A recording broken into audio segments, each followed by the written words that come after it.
¿Qué es ser frío? ¿Qué es ser caliente? Ya lo habíamos definido, pero en esta situación, específicamente a la iglesia de la Odisea, no se refiere a un fervor espiritual, sino se refiere al estado de su corazón, básicamente. Entonces, la tibieza tiene mucho que ver con esta palabra inoperante. Inoperante. Es la palabra que mejor se ajustaba o se ha ajustado a lo que, según lo que acabo de leer o según lo que leímos con respecto al mensaje de la Odisea, era la situación de esta iglesia. Inoperante. Esta iglesia, en su estado inoperante, tenía un problema de autosuficiencia. Pero el Señor, como dice su bendita palabra, a todo problema, a toda prueba, a los que somos hijos, presenta una puerta de solución. No hay prueba más grande de la que podamos nosotros sobrellevar, que el Señor permita que suceda en nuestra vida. Su problema, la autosuficiencia, pero el Señor también le plantea una solución y una esperanza. Es decir, si nosotros comparamos el estado de esta iglesia, la Odisea, con el estado de la iglesia actual, de hecho, esta iglesia, la Odisea, es una perfecta radiografía de la iglesia actual. Es lo que le puedo decir, mi amado hermano. Entonces, ¿qué es inoperante? ¿Qué es inoperante? Voy a leer alguna definición de lo que es la palabra inoperante. Estamos en Apocalipsis capítulo 3, versículo 17, me parece, ¿no? Estamos hablando acerca de la iglesia de la Odisea. Inoperante significa, o tiene algunas definiciones, que aquí las voy a presentar en este slide, que no produce el efecto deseado. Eso es inoperante. Ineficaz. Todo lo contrario a lo que es la palabra de Dios. La palabra de Dios dice que es viva y eficaz, pero esta iglesia escuchaba la palabra, pero no producía en él el efecto que Dios quería que produzca esa palabra en sus corazones. Ese es el estado de tibieza. Inoperante también significa inactivo, significa infructífero. Acuérdense que hemos visto en sesiones anteriores que el Señor viene por su fruto, viene por árboles llenos de frutos, no solamente llenos de hojas de apariencia. Entonces, el estado de inoperante es un estado inactivo, infructífero, ineficaz, estéril, inútil, nulo o vano, que no es eficiente ni eficaz para realizar alguna actividad. Ahora, esta iglesia quizás haya estado llena de actividades, pero una iglesia llena de actividades no quiere decir que sea una iglesia activa, no quiere decir que sea una iglesia fructífera, no quiere decir que sea una iglesia útil o una iglesia que sea diligente. Por eso el Señor empieza con la iglesia de la Odisea y le dice: yo conozco tus obras. Tenía obras, pero esas obras no estaban produciendo el efecto que el Señor Jesucristo quería saborear en esta iglesia. No sé si me estoy dando a entender. No tenía ese efecto porque el Señor a esta iglesia le dijo: bueno, voy a degustarte, voy a saborearte, voy a ver qué tipo de agua tienes. Mire, una vez yo estuvimos, creo que era un día domingo, estuvimos congregados en la iglesia y había venido una persona nueva. Era una persona nueva, ¿no? A veces tenemos esa mala costumbre de que cuando viene alguien nuevo, o venía pues cuando estábamos reunidos, ojalá muy pronto podamos estar en la asamblea, como dice la Biblia, en la sinagoga. Llegó un hombre, yo no lo había conocido, llegó temprano y ese día también había llegado temprano. Y algo en mí me dijo a mi conciencia: mira y ve qué agua tiene ese hombre. Y yo no entendía, digo, ¿qué agua? ¿Qué agua?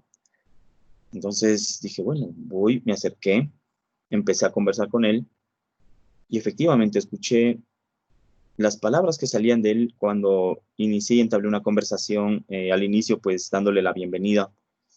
Y luego poco a poco, en un instante que tuvimos una plática, se fue abriendo un poquito y pude notar, no hace falta ser profeta o tener don de discernimiento para notar que tenía mucho resentimiento, que tenía muchas frustraciones en su corazón. Entonces me acordé de la instrucción que se me dio, que dijo, ve y mira qué agua tiene esa persona. Y este versículo de Proverbios 25:25, voy a leer dos versiones, creo que es uno de los que mejor define la situación de la iglesia de Laodicea. Proverbios capítulo 25, versículos 25 y 26, es de las situaciones que mejor definen la situación de la iglesia de Laodicea. Lo voy a leer en la Nueva Traducción Viviente y dice así la palabra del Señor. Ya lo habíamos leído antes, pero miremos ahora cómo el Señor nos prefiere frescos en este sentido. Dice, ¿con qué gusto se recibe el agua fresca cuando se tiene sed? El agua es la palabra, mis amados hermanos. El agua es la palabra que purifica, el agua es la palabra que llena nuestro corazón, el agua es la palabra de Dios que nos santifica. Dice, ¿con qué gusto se recibe el agua fresca cuando se tiene sed? Así se reciben las buenas noticias que vienen de tierras lejanas. Las buenas noticias son la pureza del evangelio en nuestras vidas. Cuando el hombre bueno se rinde ante el malvado, se contamina como un río al que se arrojan desperdicios. Voy a leer la versión moderna, el versículo 25 nuevamente. Dice, como agua fresca para el alma sedienta, así es la buena nueva que viene de un país lejano. Y sigue diciendo, como fuente enturbiada y como manantial corrompido, así es un justo que resbala en presencia de los inicuos. Yo diría, así es el justo que resbala ante la presión de los inicuos. Así es el justo que se deja envolver de las costumbres de los inicuos. Así es el justo que se adapta al mundo lleno de gente que no conoce a Dios. Así es el justo que deja de saborear la pureza de la palabra del Señor y la contamina con aspectos mundanos, con aspectos que no tienen nada que ver con la pureza y la esencia del Evangelio de nuestro Señor Jesucristo, que es prácticamente una novedad de vida. Nosotros vivimos a Cristo no para ser mejores personas, aunque ese es un efecto. Vinimos a Cristo porque éramos las personas más malas de este mundo, pero en realidad vinimos a Cristo porque Él nos escogió y nos hizo nueva creación, nos hizo nuevas criaturas, nos dio una nueva naturaleza y ahora vivimos para Él. Pero a veces, aunque la fuente emana agua pura, agua cristalina, en el camino dejamos que esa agua se enturbie y ese manantial que es nuestro corazón se contamina.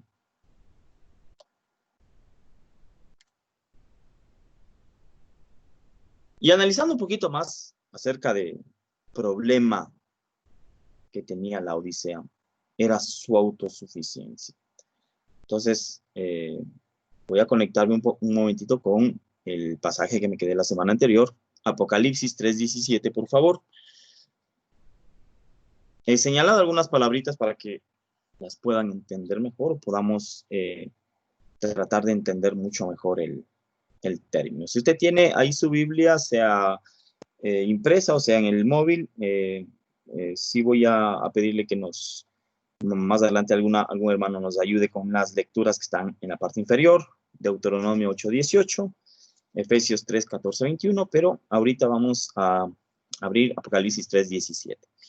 Entonces, ya habíamos visto que la Odisea estaba en una posición privilegiada para hacer business, pero no en una posición privilegiada para recibir el agua pura de los manantiales que habían en sus ciudades aledañas como Colosas o Hierápolis. Entonces, daban prioridad al capital.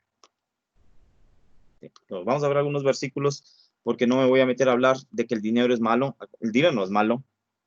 Lo que es malo es el amor al dinero. Y esa, mis amados hermanos, es la raíz de todos los males. Porque hay gente que piensa en lo material. Y pensar en lo material no es solamente pensar en cosas que nos hacen más ricos materialmente. Pensar en lo material también es una persona que dice, ya no tengo nada, me voy a quedar sin trabajo. Y entra en la desesperación. Esto también es pensar en lo material. Pues dejemos que el agua pura de la palabra del Señor sane nuestro corazón y obviamente nos dé sabiduría, nos dé entendimiento y nos pueda abrir puertas, porque el Señor abre puertas que nadie cierra. Amén. Dice Apocalipsis 3:17, mire lo que tenía la iglesia de Laodicea. Ese era el concepto que la iglesia tenía de sí misma. Ese era el concepto que esta iglesia tenía de sí misma. Y el apóstol Pablo dice que nadie tenga un concepto más alto del que debería de tener de sí mismo. ¿Ven? Entonces dice, el Señor, haciendo una radiografía de esta iglesia, dice, soy rico, me he enriquecido y de nada tengo necesidad. Pero el Señor le muestra la máquina de rayos X y le dices, tú no sabes que eres un miserable y digno de lástima y pobre, ciego y desnudo. Déjeme leerle esta versión que dice así. Tú dices, soy rico, tengo todo lo que quiero, no necesito nada. Y no te das cuenta que eres un infeliz y eres un miserable, eres pobre, ciego y estás desnudo. Ahora, yo he señalado ahí con negrita en la parte superior, está, soy rico. Y también, porque dice, soy rico, dice, y ahí más adelante dice, y no sabes. Entonces habla del concepto de sí mismo y también su escasez de un verdadero conocimiento. Porque mire, aquí le voy a hacer una pregunta a mi amado hermano. ¿Son malas las riquezas? ¿Qué dicen ustedes? ¿Son malas las riquezas? Que alguien me ayude leyendo Deuteronomio 8:18, por favor. Si fuera posible, los que están en línea. Pero también aquí también pueden abrirlo, ¿no? Solo ese versículo. Amén. Si no, acuérdate de Jehová tu Dios, porque Él te da el poder para hacer las riquezas, a fin de que confirmar su pacto que juró a tus padres, como en este día. Amén. ¿Quién nos da el poder para hacer riquezas? Es Dios. Entonces las riquezas no son malas. El problema es que, como la Odisea, a veces nosotros decimos o pensamos algo y eso no necesariamente es el pensamiento de Dios. Porque a veces creemos tal vez que ser rico es tener todo lo que nos sobra, cuando no nos damos cuenta de que ser rico es más bien cuando nada nos falta. Ahora, alguien que me ayude con Efesios capítulo 3 del 14 al 21. Es una lecturita un poquito larga. Voy a controlar la hora, por favor. Si no quiero extenderme como en la semana anterior. Voy a prender el teléfono para ver la hora. Efesios 3, 14, 21. Si hay algunos hermanos conectados que me ayuden leyendo, por favor. Efesios 3, 14 al 21.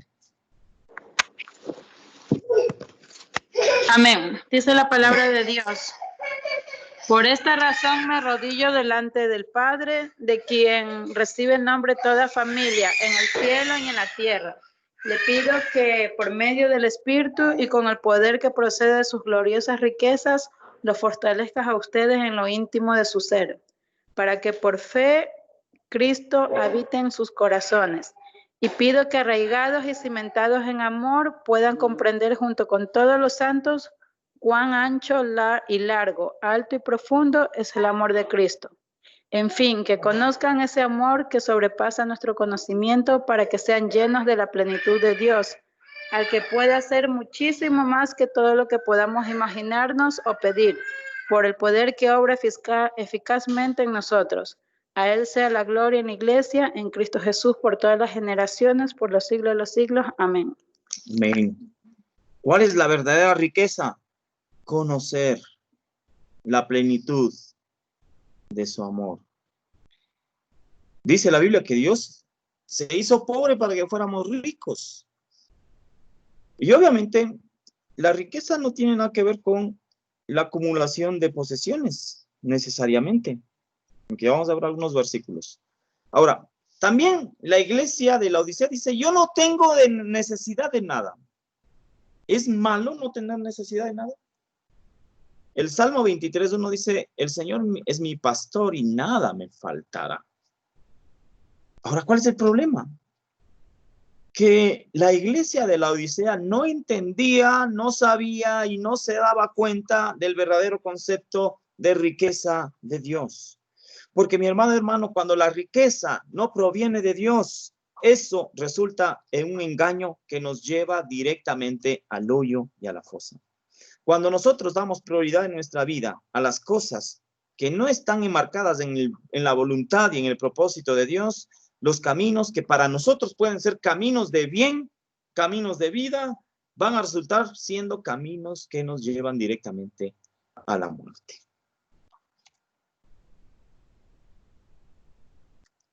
Amén. Bueno, hay algunos versículos que había sacado acerca de la riqueza, creo que están más acá, sí, más acá sí están.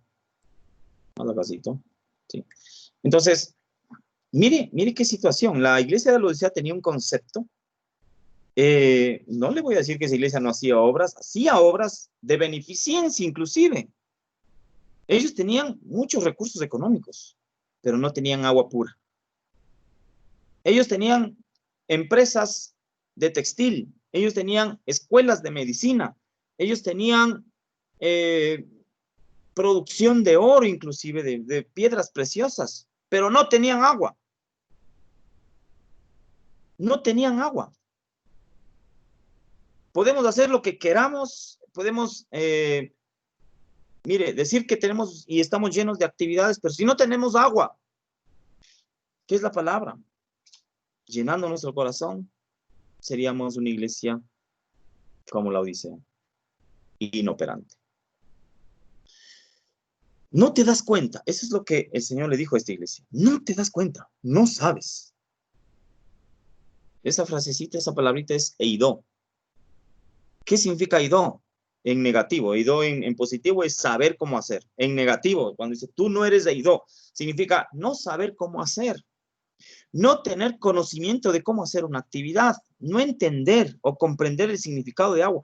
Sus depósitos, el depósito de su corazón estaba lleno de agua, pero un agua estancada y corrompida. Mire lo que dice Jeremías capítulo 2, versículo 13. Estamos viendo la radiografía de la iglesia de la Odisea.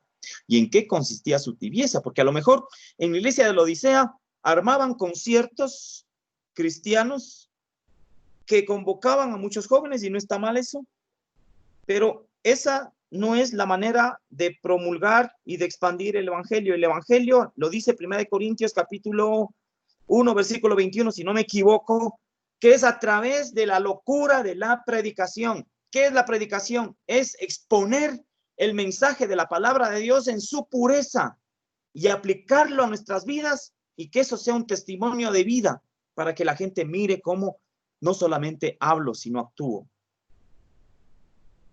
Pero la Odisea no. La Odisea dice, no, vamos a armar esto, vamos a hacer esto, pero no sabían cómo hacerlo en el contexto de lo que el Señor quería que lo haga. Ahora mismo hay muchas iglesias, muchas congregaciones que fueron paradas, fueron detenidas, pero que allá el Señor juzgue. ¿Cómo estaría su corazón cuando arman planes o armamos nosotros un plan de evangelismo? Yo hablaba con los hermanos del departamento de evangelismo, íbamos a hacer actividades de todo tipo, pero yo les hacía una pregunta simplemente. ¿Para qué? Primero, centrémonos en que si vamos a hacer una actividad, ¿para qué es esa actividad? ¿Y con cuál es nuestra, qué es lo que nos impulsa a hacerlo? ¿Para llenar la iglesia? ¿Para de pronto acrecentar numéricamente una congregación? Yo les decía, el único objetivo es dar a conocer a Cristo. Y ahí sí pongamos todo lo que tengamos que poner, porque ese es un mandato del Señor. Vayan y hagan discípulos a todas las naciones, bautizándolos en el nombre del Padre, del Hijo y del Espíritu Santo. No a venderles un mensaje demagógico de que sus problemas van a pasar, de sus deudas se van a pagar.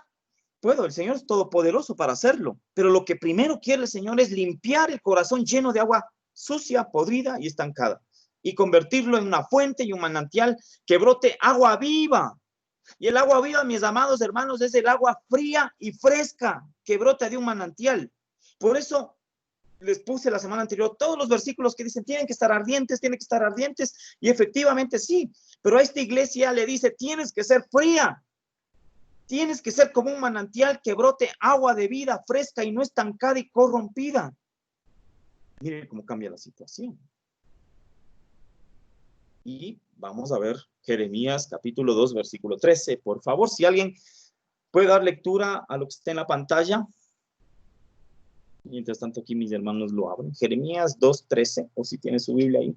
Me gustaría que interactúen también los hermanos que están. Jeremías 2:13. Sí, Jeremías 2, 13, por favor.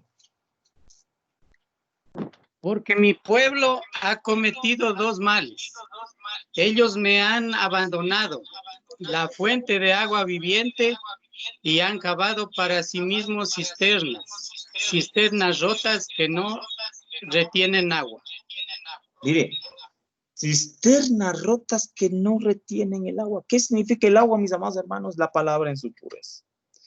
Me han abandonado a mí, se han ido conforme a sus concupiscencias y se han adaptado a esta ciudad, porque el ángel que habla a la Odisea le habla al pastor de esa iglesia y a la iglesia y le está diciendo ahí, ustedes se han adaptado al entorno de la ciudad en la que viven, y cuando tiene que ser todo lo contrario. No nos debemos adaptar a ellos, mis amados hermanos, ellos se tienen que adaptar a nosotros. Amén. Entonces, mire, dos males ha hecho Jeremías. Es un profeta que es el que dijo, Dios tiene planes de bien y de bienestar para nosotros. Y yo mire, en esta pandemia he visto esos versículos en letras grandes, y está bien, pero si leemos el contexto, dice, si tú me obedeces, ahí yo voy a tener planes de bien. Dos males ha hecho mi pueblo, y esa es la situación de la Odisea. Me han abandonado a mí, me ha abandonado la fuente de aguas vivas. Mire, hermano, ¿qué es una fuente de agua viva? ¿Alguien me puede decir en lo natural qué es una fuente de agua viva? ¿Qué será? Agua pura, cristalina. ¿Alguien ha visto una fuente? De pronto se ha ido por ahí por el monte, por alguna excursión y ha visto alguna fuente, pero fuente de agua pura. ¿Será el agua tibia la de una fuente de agua viva? Tiene que ser agua fresca. Tiene que ser agua fresca. Habíamos visto también el ejemplo de Rebeca. Pero mire lo que dice aquí. El agua tiene mucho que ver con la palabra, que nos purifica, que nos limpia, que se hace viva en nosotros, la palabra de Cristo. El Señor Jesús dijo, si mis palabras permanecen en ustedes, pidan lo que quieran. Solo que a veces nos quedamos con ese versículo que dice, pidan lo que quieran y se os concederá. No. Primero que la palabra mía viva en ustedes y pidan. Porque lo que vamos a pedir, si la palabra del Señor está llenando nuestro corazón, no va a ser conforme a nuestra concupiscencia, como dice Santiago, que piden y piden y piden mal, sino va a ser conforme a la voluntad de Dios y vamos a estar sincronizados con su propósito y su voluntad. No sé si me estoy dando a entender, mis amados hermanos, ¿me confirman? Por acá. Por aquí no me entienden, dice. Por allá. Amén, amén, mi hermano Javi. Amén. Amén. Sí, porque siempre ando haciendo el monitoreo para ver si no, o no se me durmieron o no se me desconectaron. Oh, bueno, amén. A la fuente. Amén. Descendiado. Mire lo que dice en cambio segunda de Timoteo capítulo 4. Yo lo uní ahí, dice los versículos 3 y 4. Entonces, esta era la situación de la Odisea. No tenían agua. No tenían agua. Tenían internet, tenían wifi, tenían TV cable, tenían todas las comodidades. Tenían luces, tenían show, tenían una mega explanada, pero no tenían agua. Hacían campañas médicas, y no estoy aludiendo a lo que hacíamos nosotros también. hacían campañas de milagros, hacían campañas de sanaciones, hacían conciertos, y yo no estoy en contra de eso, ni a favor, la verdad. Pero eran inoperantes, no sabían cómo hacer, conforme al propósito de Dios. Y dice 2 Timoteo capítulo 4, del 3 al 4, espero que lo puedan abrir, yo lo voy a leer para ir ganando tiempito, que el tiempo nos apremia. Dice, porque vendrá tiempo, eso lo dice el apóstol Pablo a Timoteo, cuando no soportarán la sana doctrina, la pura doctrina, que no solamente es vender demagogia, que no solamente es vender prosperidad desde el punto de vista natural. La prosperidad desde el punto de vista espiritual es cuando estamos en el propósito de Dios, como leyó mi hermana Eliana. La verdadera riqueza del Señor es una riqueza espiritual, así como lo oye, es una riqueza espiritual. A veces nosotros tenemos deudas, tenemos situaciones económicas que cubrir y la solución sería que Dios nos mande una maleta llena de plata, cuando no es así. Tal vez sea sabiduría lo que necesitamos para hacer unas buenas inversiones, para tomar buenas decisiones. Y dice, porque vendrá tiempo cuando no soportarán la sana doctrina, sino que teniendo comezón de oídos, acumularán maestros para sí conforme a sus propios deseos. No quiero que me predique porque siempre me hablo. Era Jeremías, le decían el profeta llorón. Por eso Jeremías siempre se plantaba contra ellos de Ezequiel y los profetas hablaban de parte de Dios, no lo que ellos querían hablar o no lo que la gente quería escuchar, sino lo que Dios quería transmitir al pueblo. Y eso es lo que tenemos que hacer cada uno de los que estamos aquí, es volver a la pureza del estado del evangelio, que es tan sencilla. Entonces dice, no soportarán la sana doctrina, sino que teniendo comezón de oídos, acumularán maestros, para sí maestros conforme a sus propios deseos, y apartarán sus oídos de la verdad, y se volverán a mitos, o se volverán a fábulas. Hoy hay iglesias fabulosas. Hoy hay iglesias que entretienen. Hoy hay iglesias que la gente que va tiene que sentirse bonito. Y no es para sentirse bonito, es para sentirse edificado, exhortado y consolado. Parece la palabra de Dios. Y parece la profecía. Amén. Entonces vamos siguiendo. ¿Cuál es la solución? Pues ya vimos la situación en la que estaba la Odisea. Estaba en un lugar donde no había agua. Luego tenía un problema que pensaba que era rica, pero en realidad era pobre. Pues no tenía entendimiento, no conocía. Y aquí viene la solución. ¿Cuál es la solución? Apocalipsis 3:18. Lo voy a leer yo para avanzar un poquito con el tiempo, ¿no? Ahora, después de toda esta radiografía a la iglesia de la Odisea, dice, te aconsejo. Y ni siquiera le está obligando, le está dando un consejo. Que de mí compres oro refinado por fuego, para que te hagas rico. Hay unas versiones que dicen verdaderamente rico. Entonces sí se vale ser rico, pero con la riqueza según el concepto de Dios, según el Señor. Dice, y también vestiduras blancas para que te vistas y no se manifieste la vergüenza de tu desnudez, y colirio para ungir tus ojos para que puedas ver.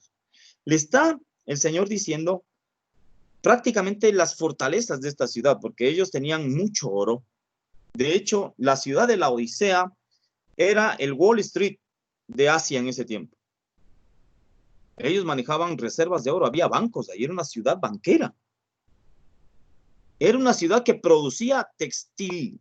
Uno de los textiles más codiciados en ese tiempo, que era la lana negra, una lana brillante, que producía unas prendas exóticas, exuberantes, y que eran exportadas hacia toda Asia.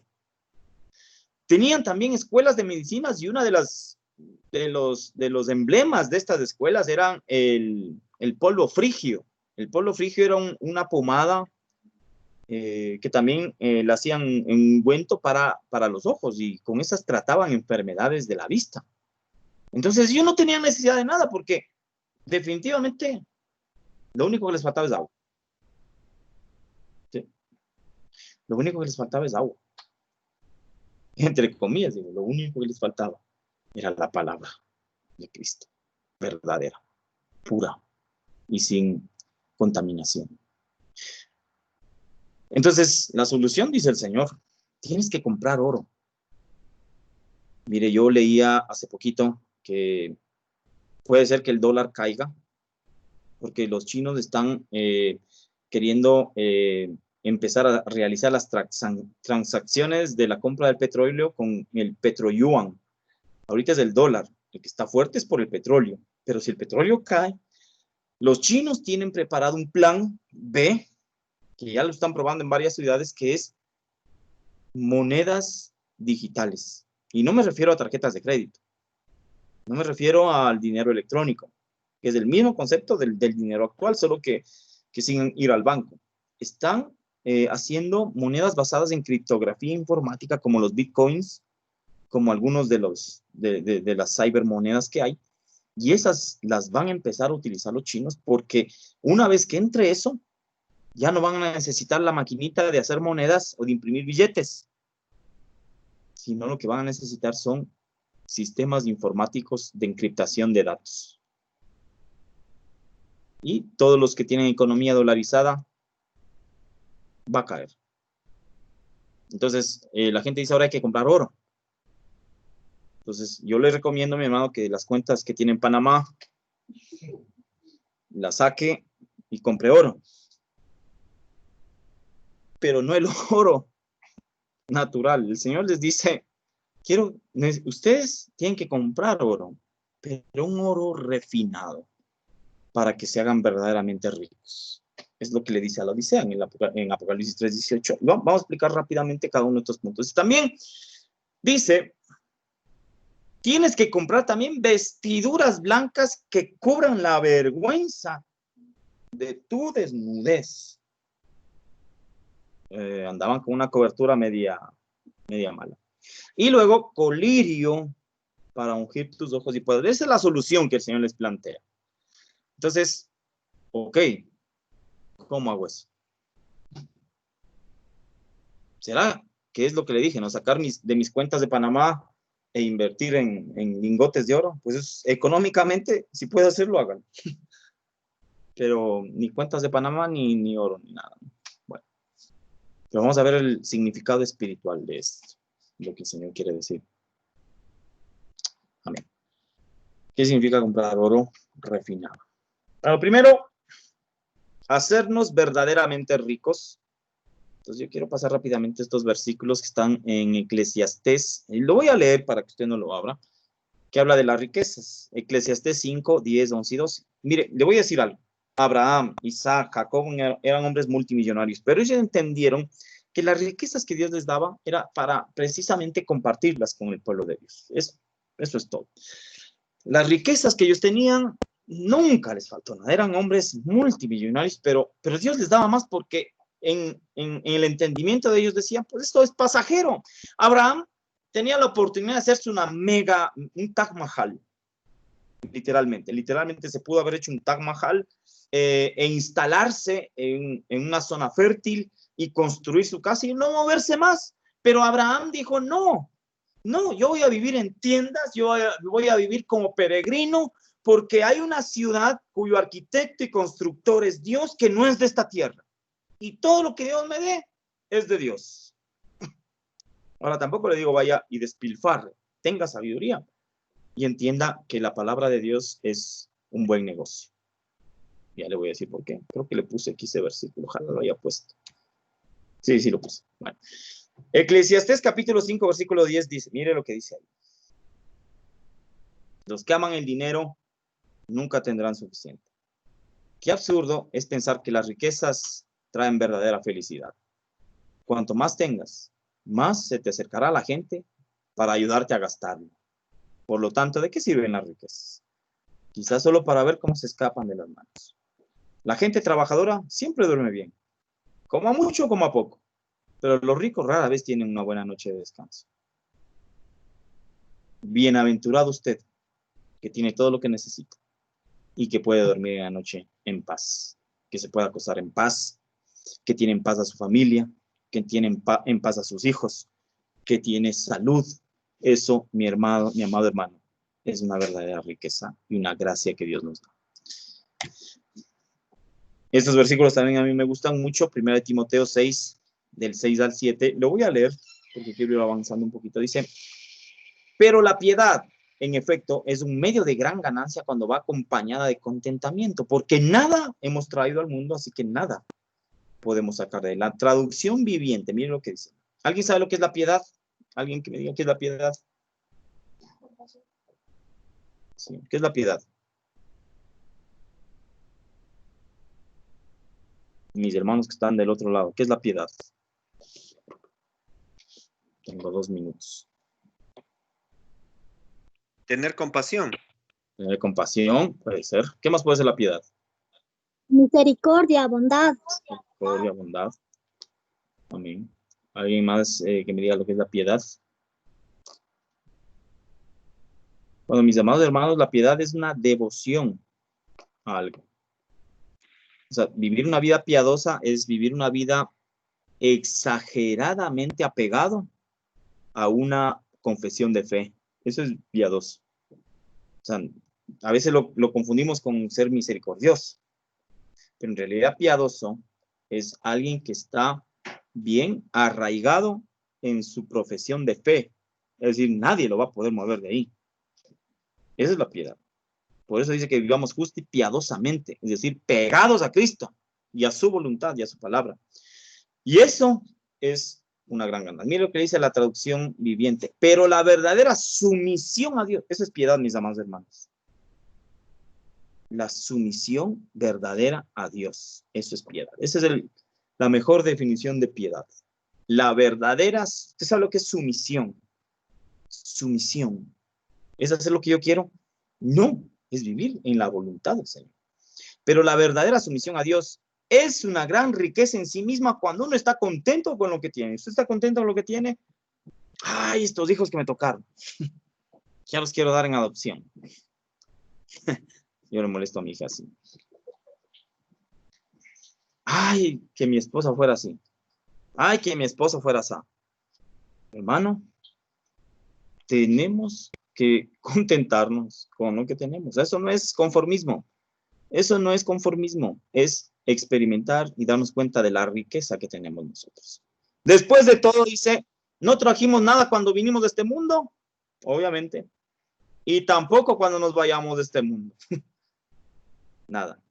Lo único que nos llevaremos son las obras que en el tribunal de Cristo nos correrán. Ahora veamos un poquito cómo se compra oro. ¿O a qué se refiere el oro refinado? ¿Sí? A ver si quiero que me acompañe a 1 de Pedro, capítulo 1, del versículo 6 al 7. Ya me faltan... Ay, no, sí. Creo que lo voy a dejar para la otra. Bueno. Voy hasta donde avance, hasta 4 minutitos más. 1 de Pedro 1:6.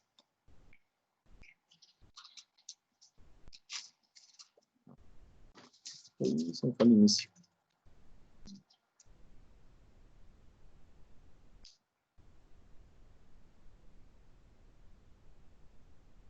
Es la verdadera riqueza, ¿no? Estamos hablando de la verdadera riqueza. Pero mira, ahora dice... Voy a leer 2 versiones, la versión normal y la versión viviente, si no me equivoco. 1 de Pedro 1, 6 y 7. Vamos a comprar oro refinado. ¿Qué es el oro refinado? Dice, en lo cual os regocijáis grandemente, aunque ahora, repita y ahora, por un poco de tiempo, si es necesario, seáis afligidos con diversas pruebas. Amén. Hoy estamos afligidos con diversas pruebas. Pero sigue diciendo, para que la prueba de vuestra fe. ¿Sabe que el proceso de refinamiento del oro se hace con fuego? Para que la prueba de vuestra fe, más preciosa que el oro que perece, aunque probado por fuego, sea hallada que resulte en alabanza, gloria y honor en la revelación de Jesucristo. Es decir, que cuando nos presentemos al Señor, podamos decir como Pablo. ¿Qué es lo que dijo Pablo en sus últimas palabras? He corrido la carrera, he peleado la batalla.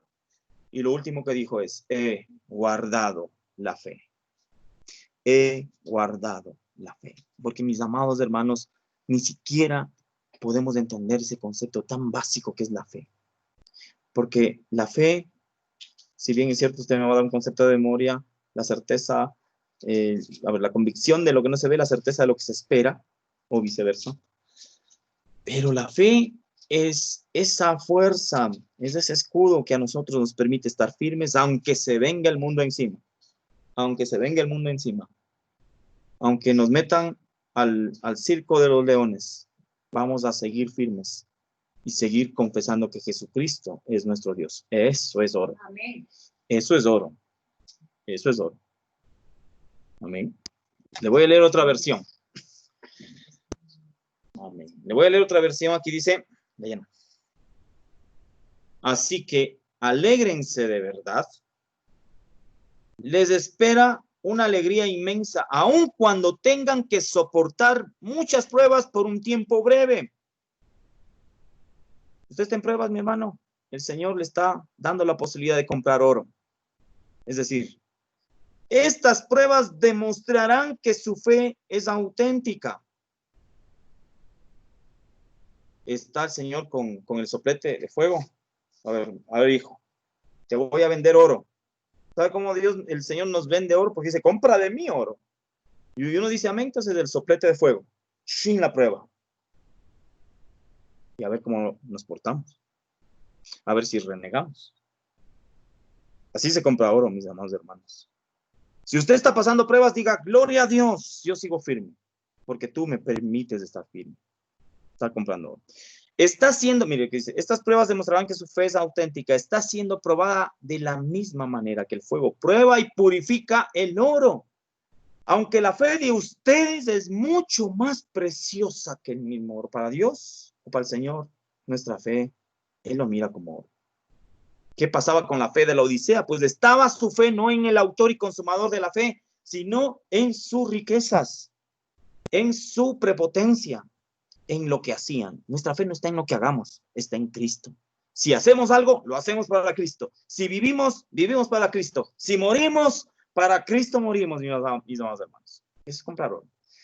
Sigue diciendo, está siendo probada de la misma manera que el fuego prueba y purifica el oro, aunque la fe de usted es mucho más preciosa que el mismo oro. Entonces su fe, al permanecer firme en tantas pruebas, les traerá mucha alabanza y gloria. No hoy, tal vez, sino en el día que Jesucristo se ha revelado. A todo el maíz, el Señor va a decir, buen siervo, en lo poco fuiste fiel, y en mucho te pongo. Le voy a leer Deuteronomio 8:2. Es una cita que todo el capítulo 8 de Deuteronomio me dice. Mire, dice ahí, y te acordarás de todo el camino por donde el Señor tu Dios te ha traído por el desierto durante estos 40 años para humillarte. Mire, y aquí dice para qué sirven las pruebas. A fin de saber lo que había en tu corazón, si guardarías o no sus mandamientos. Entonces la prueba es ese soplete en el que Dios nos mete para ver cómo está nuestro corazón. Así como el oro es purificado con fuego, nuestra fe es purificada en la prueba. Amén. Entonces, compra de mí oro. Compremos oro.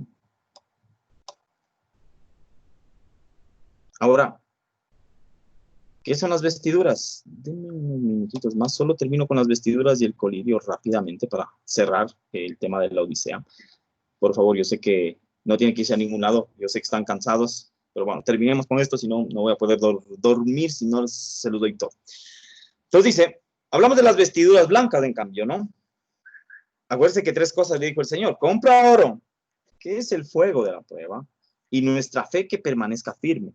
Pero eso lo hace el Señor también. Si la fe viene por el oír, Y el oír viene por la palabra de Cristo. Y mire cómo otra vez la palabra toma un protagonismo. Entonces dice las vestiduras blancas, dice que cubran la vergüenza de tu desnudez. Dice, él está hablando de creyentes que no están viviendo la vida cristiana correcta. Eso se lo dejó tarea, Proverbios 3:12 y Hebreos 12:6. Dice, al padre, al hijo que ama, disciplina. Porque a la Odisea el Señor la amaba. Y él le dice, yo al hijo que amo, disciplino. Entonces miremos las vestiduras. Dice Isaías 61:10. En gran manera me gozaré en el Señor. Mi alma se regocijará en mi Dios, porque Él me ha vestido de ropas de salvación. Me ha envuelto en manto de justicia, como el novio se engalana con una corona que es Cristo, y como la novia se adorna con sus joyas. Dice, y a ella, en Apocalipsis 19:8, y a ella, la novia, la esposa, le fue concedido vestirse de lino fino, resplandeciente y limpio, porque las acciones justas de los santos son el lino fino. ¿Cuántos tienen vestiduras blancas? Les pregunto. ¿Usted tiene vestiduras blancas? ¿Se las ensucia de vez en cuando? ¿O no? Ok. Nos ensuciamos hoy. ¿Cómo nos limpiamos? ¿Cómo limpiamos nuestras vestiduras? Una de las maneras que Dios tiene de limpiar nuestras vestiduras es la tribulación. Y vamos a ver una manera de limpiar nuestras vestiduras a través del arrepentimiento. Entonces, tienes que comprar también vestiduras de salvación, de justicia. Así como el novio se engalana con una corona y como la novia se adorna con sus joyas. Las obras justas son el vestido lino y resplandeciente. ¿Bien? Y luego pues dice el colirio para ungir nuestros ojos.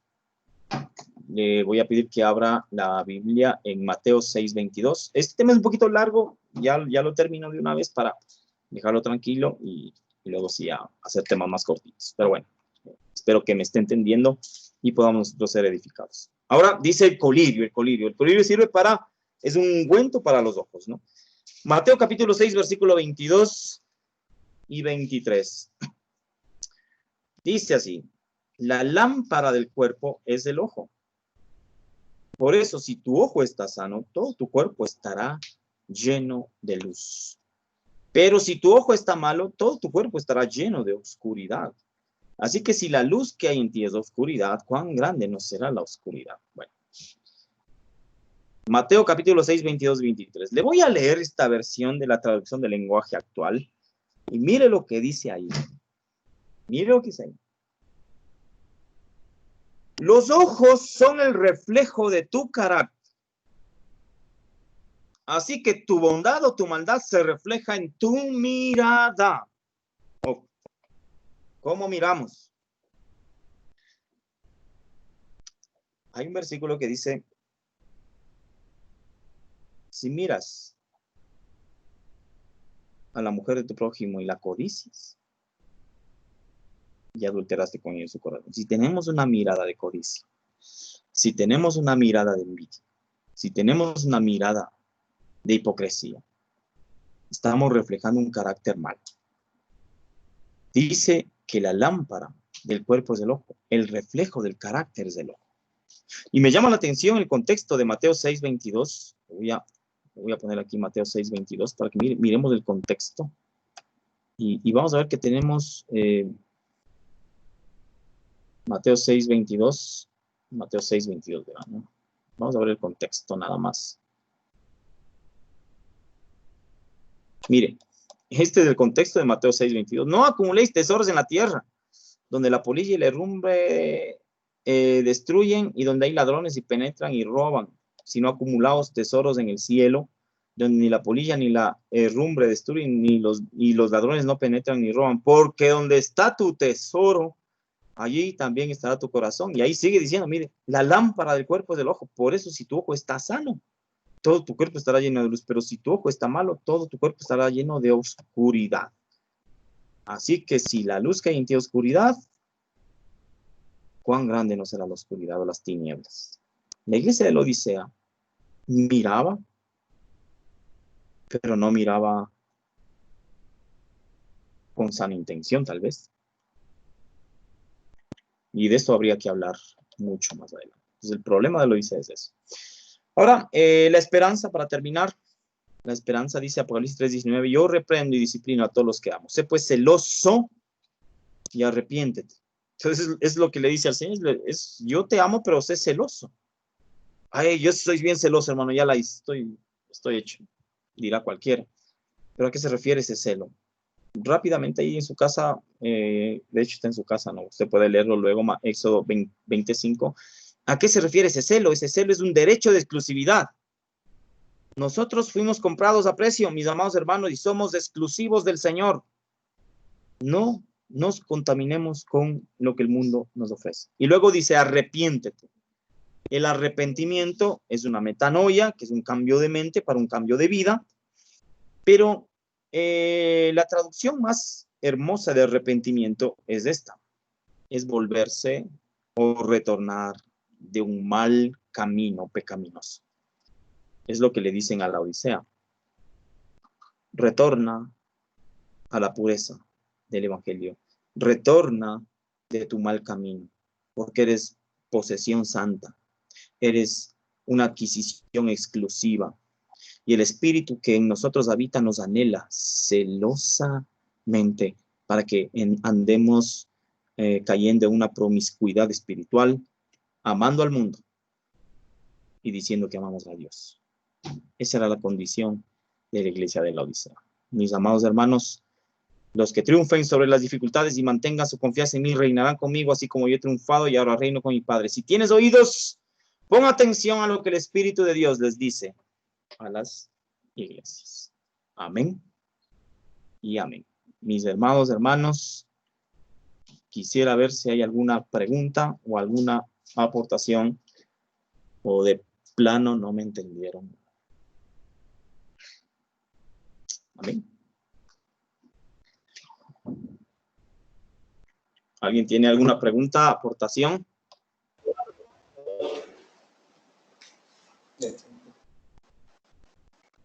Javi, una pregunta, por favor. Dime, Cleo, dime. ¿Cuál era el colirio, el significado del colirio para con Dios? Ya, mira, el colirio es bueno, desde el punto de vista físico se venía a ser una especie de pomada, ¿no? Una especie de ungüento. Aquí es salir de un estado de ceguera. Mira, dice que el Señor vino a dar vista a los ciegos, entre otras cosas, a dar vista a los ciegos. Mira, ¿cómo anda un ciego? Un ciego no puede caminar sin un apoyo extra. Un ciego, a menos que desarrolle un instinto de poder movilizarse tocando o con ayuda, no va a poder movilizarse. Un ciego puede caer en un hoyo. Entonces, la ceguera tiene mucho que ver con el entendimiento, cómo entendemos y percibimos las cosas. La iglesia de la Odisea estaba ciega, no podía mirar. Mira, dice la Biblia que nosotros debemos mirar no solamente para afuera, sino mirar para adentro. El apóstol Pablo dice, miren ustedes y examínense internamente a ver si están en la fe. Entonces, es esa facultad que el Señor nos da para poder percibir la manera que nosotros tenemos de procesar las cosas. Mira, cuando nosotros vemos a nuestro cerebro, o más bien dicho, el sentido que más datos aporta a nuestro cerebro es la vista. Nosotros podemos, si queremos hacer un análisis, un estudio, pues podemos tocar la forma, podemos oler, pero la vista es la que procesa la mayor cantidad de información hacia nosotros. Entonces, toda esa información que entra tiene que ser procesada. Puede ser que se procese bien o se procese mal. La ceguera espiritual es cuando la Biblia se refiere al entendimiento. Dice el apóstol Pablo que nosotros ciñamos los lomos de nuestro entendimiento. Es el entendimiento. El entendimiento es el interruptor que permite que la luz de Dios, la luz or de Dios, entre a nuestro ser. Si ese interruptor no se enciende, si ese interruptor que es el entendimiento, es la palabrita, entendimiento. Por eso dice la Biblia, tienen entendimiento entenebrecido. alguna vez hablamos muy largo del entendimiento, lo que es el entendimiento y lo que significa ser entendimiento. Mira que cuando Salomón le dice al Señor o le hace la petición, ¿qué le pidió Salomón a Dios? Discernimiento y sabiduría. Entonces, mucho tiene que ver el discernimiento, ¿no? Con esto, el entendimiento, el cómo procesamos las cosas nosotros. Eso tiene que ver mucho con el entendimiento. ¿Sí? Es cuando Dios toca nuestro entendimiento. Eso viene a ser el colirio, por así decirlo. ¿Amén? Bueno, ya hablaremos un poquito más abiertamente de eso. ¿Alguien tiene alguna otra aportación?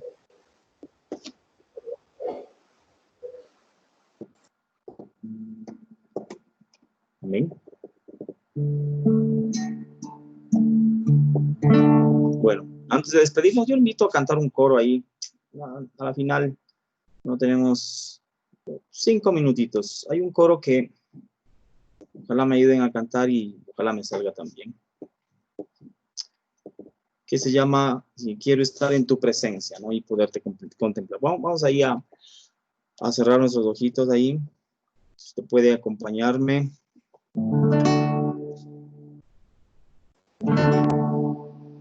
Quiero estar en tu presencia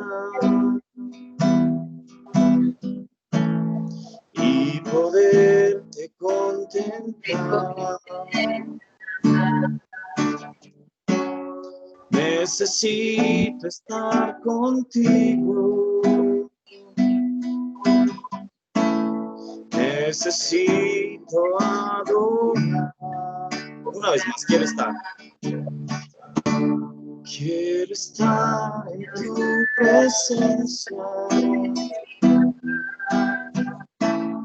y poderte contemplar.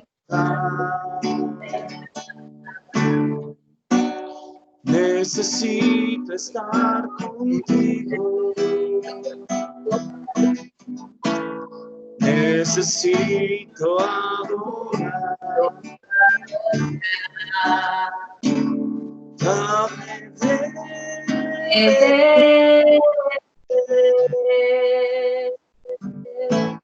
de tu mano, de tu mano. dame de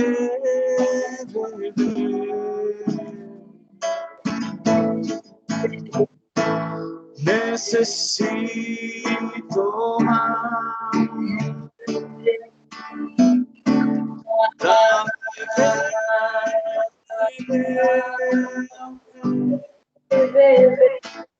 de tu manantial. Dame de beber. Necesito más. Por última vez, digámosle, quiero estar en tu presencia. Quiero estar en tu presencia y poderte contemplar. Necesito estar contigo. Necesito adorar. Dame de beber. Dame de beber. Hoy quiero esa agua, Señor, de tu mano. El agua pura, Señor. Dame de beber. Necesito más, Señor. Dame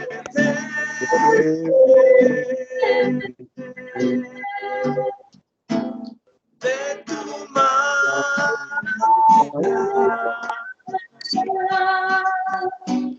Dame de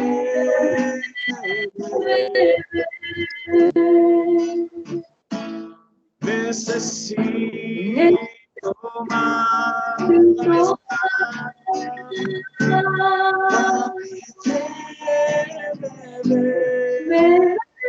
Hoy mismo, Señor, de esas aguas necesito el agua pura, Señor.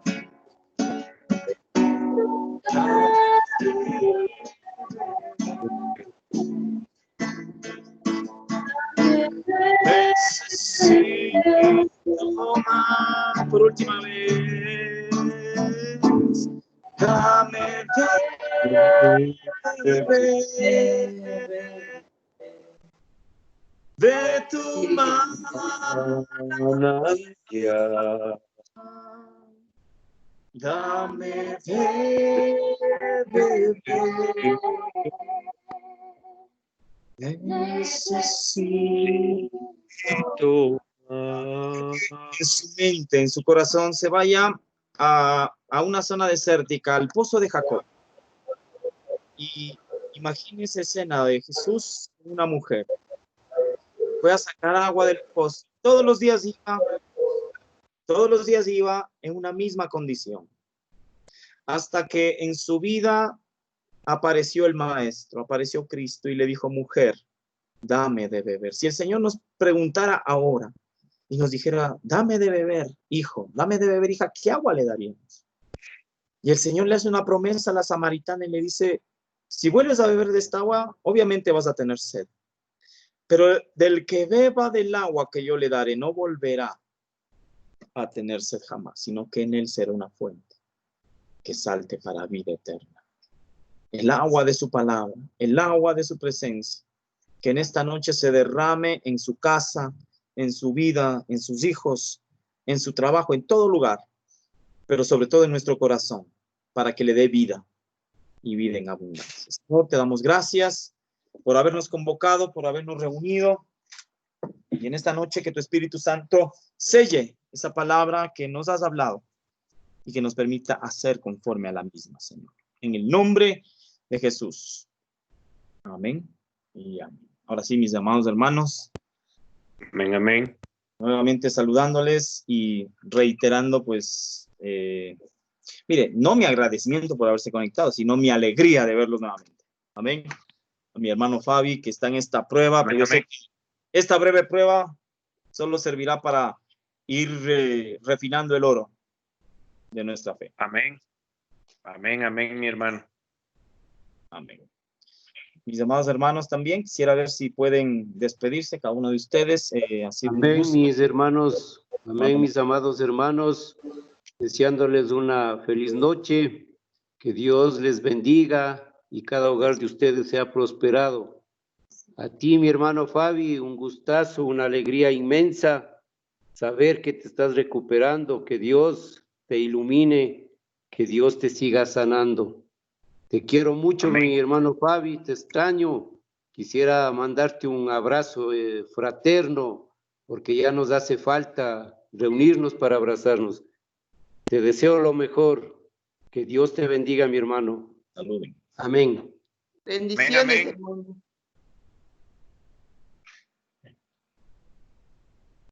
Amén, mis hermanos. Ahí está también la familia Basantes. Dios les bendiga.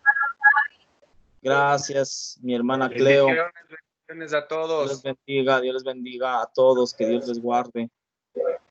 Dios le bendiga a mi hermano Fabi, que siga adelante,